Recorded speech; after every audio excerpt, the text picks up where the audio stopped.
So here we are in the powers tab of the hero calculator, ready to input some powers. Before we do that, we have to have a little bit of a conversation about the way that powers are discussed in the published version of Champions Now and the way that I'm going to be talking about powers in this tutorial. In the rules as published, there are two different things called powers. There are fictional powers and there are textual powers.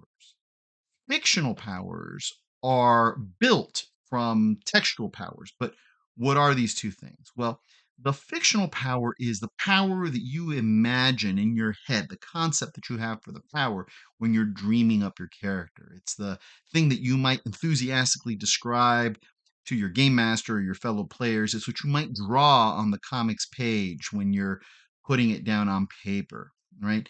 The textual powers are the game effects that are listed in the powers section of the book that you use to express the fictional power in game terms. And a fictional power might be built from more than one component, right?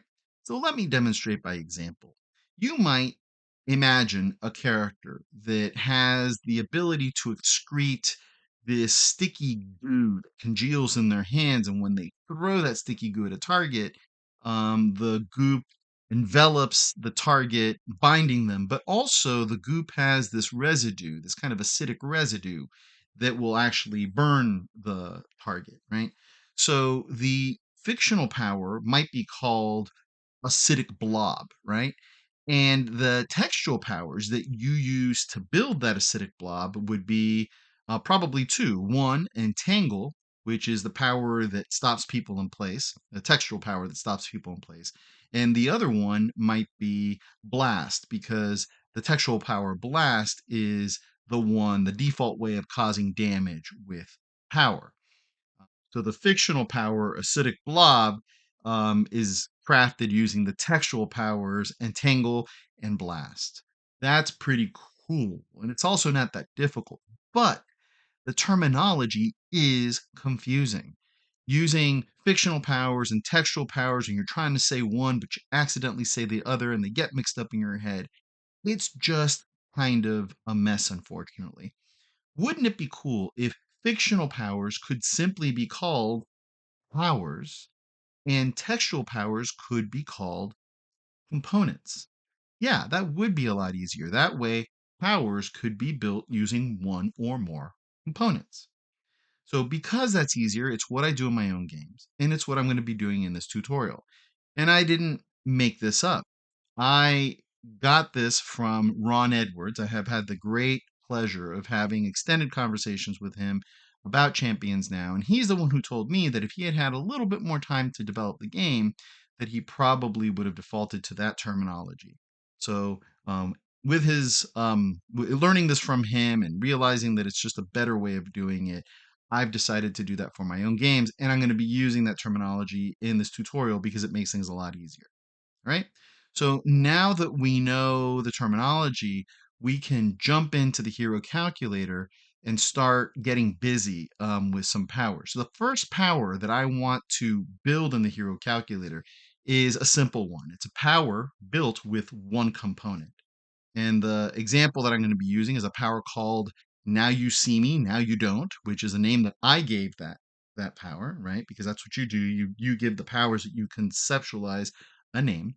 And we're going to be using the component invisibility to express that power. So here we go. Let's jump into the hero calculator and make this happen. Now, the first step is going to be to type in the power's name. So now you see me, now you don't.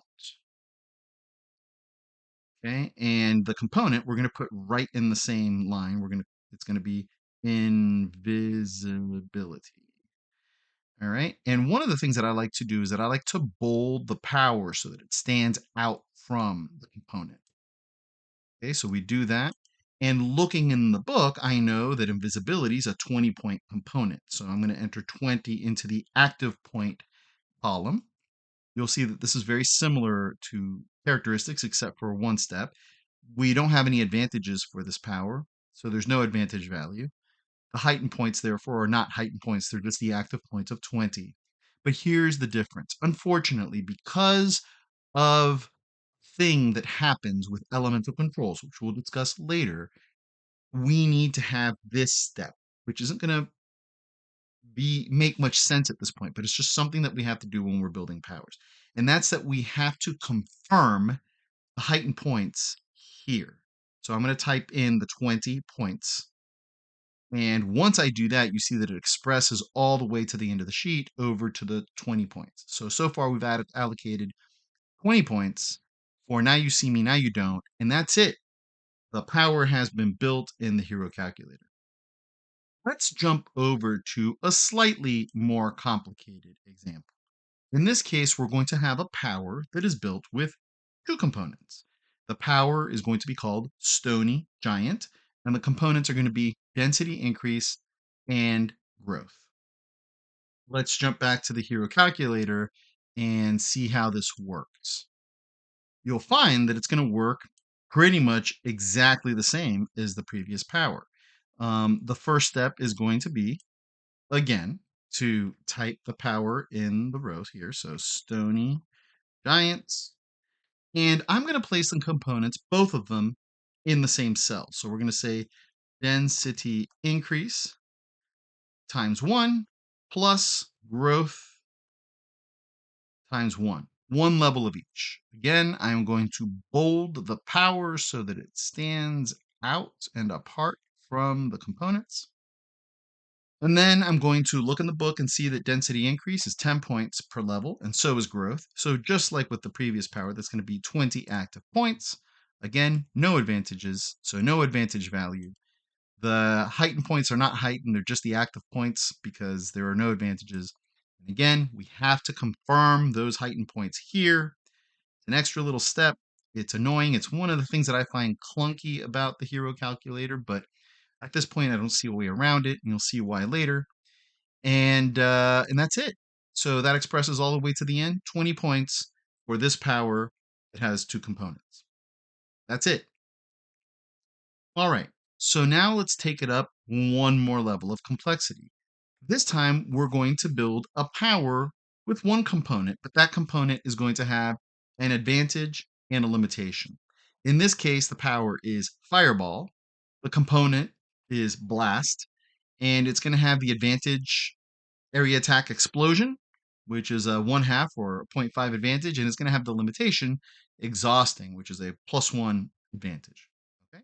All right. So let's jump back to the hero calculator and take a go at this power. Again, first step always to enter the power name. So in this case, it's going to be Fireball, and it's going to be Blast 6d6. All right, we're going to bold the Fireball. And then I know from looking up the component in the book that it's 5 points per 1d6 of blast. So that's going to be 30 active points. The advantage is going to be area attack explosion, which is a 0.5 advantage. And again, this should be very reminiscent of characteristics. We're going to enter the 0.5 into the advantages value, and you see that now we do have heightened points. The 30 active points have been heightened to 45 points. We must confirm those 45 points here because of what I've already said. So now we are ready to add the limitation, right? And the limitation is going to be exhausting, which is a +1 limitation. Enter the one value under limitations value, and you're going to see that those 45 points are now going to be cut in half to 22.5 or 22 in this game. So there you have it. Again, very reminiscent to characteristics, power with one component and an advantage and a limitation. We're now going to take it up one more level of complexity.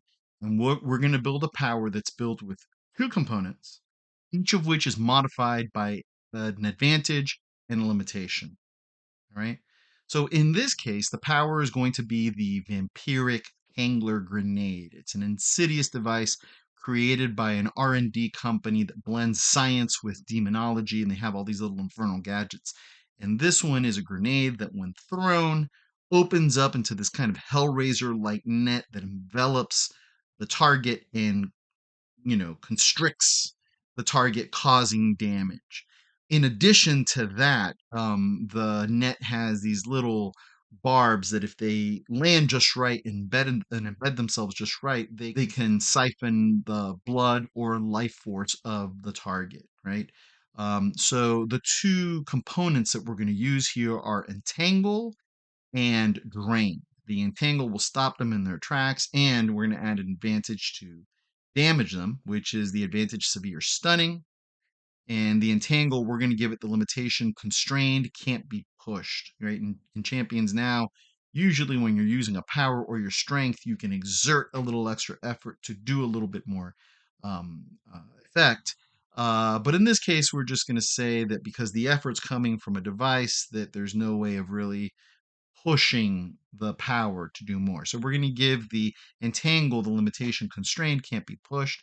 The other component, the one that siphons life force or blood, is going to be the component drain. And for this one, we have to add the advantage ranged, because drain is normally not ranged, and we want it to be able to follow the entangle when we throw it. And we're also going to give it the limitation tricky mild activation, because sometimes the barbs don't land just right, which means that the siphoning effect might not go off. So it's a complex power, and there's a lot going on here. Let's jump over to the hero calculator and make it work. All right, you know the drill by now. First things first, we're going to enter the power's name. Vampiric Tangler Grenade.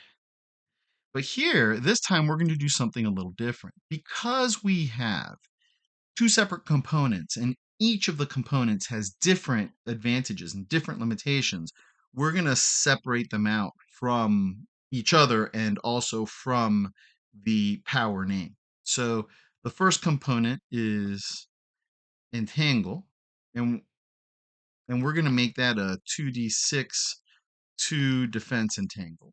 And I happen to know from looking at the book that that is a 20 active point component. We know that we're going to give it the severe stunning advantage, um, because we want it to do damage when it constricts. That's a 0.5 advantage, so we're going to enter that. That takes that 20 active points and heightens them to 30 points. Again, we have to confirm that 30 points there.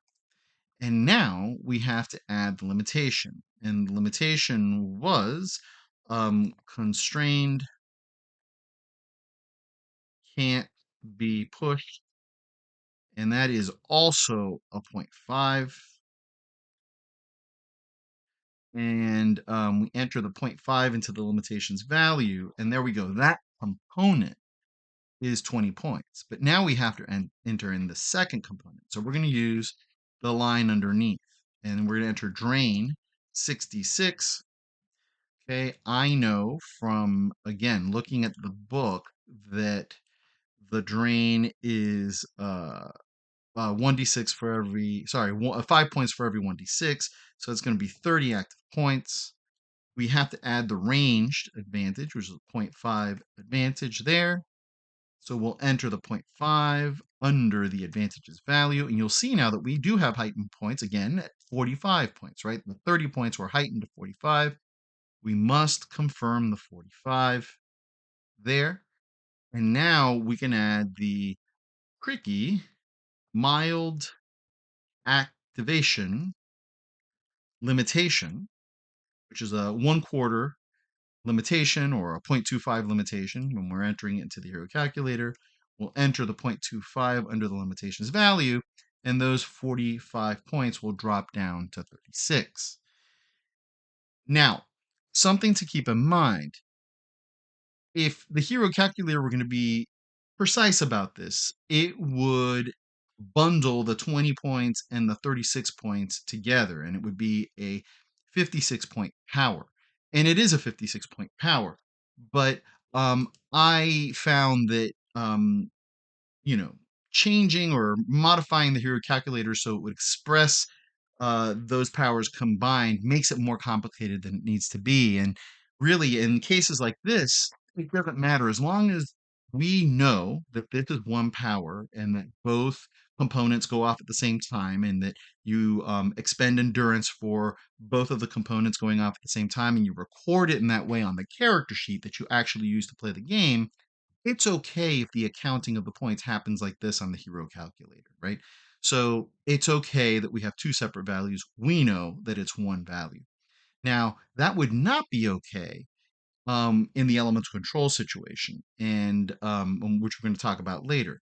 But you'll see that the hero calculator will handle that just fine. So I only mention that for somebody who really knows the system well, and at this point is saying, wait a minute, I detect a flaw. I understand. But in terms of just, the accounting of the points, it works out fine in this way. Okay. So there you have it. I've shown you how to enter powers in just about any configuration. At this point, you know how to do everything with powers except for working with them in the context of power frameworks. And that's what we're going to turn to next.